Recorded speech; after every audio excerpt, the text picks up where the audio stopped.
Bakit nga ba mahalaga po sa akin ang report card or yung tinatawag nating financial statement? Diyan po kasi makapagbibigay sa atin ng control over our personal finances.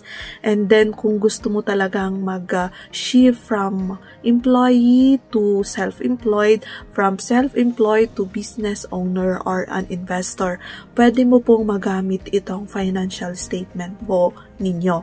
So, kailangan natin aralin ang figures na nasa sa atin para po ma-determine po natin kung ang ating goals ba ay na-achieve or mayroon pang progress po sa atin personally and sa ating pag-manage ng ating mga income or wala. Pwede mo yang magawa on your own. Magkano ang pumapasok po sa inyong na income? Magkano po yung mga expenses na lumalabas po sa inyong mga pitaka? So, kailangan mong mag-track ng inyong mga finances para ma-determine mo kung nag-overspend ka po. Kailangan mo din malaman kung meron ka nga bang asset or baka naman puro liability, puro utang nga ba ang nasa sa atin. So, we really need to have our report card. So, I encourage you to have and to write your own report card.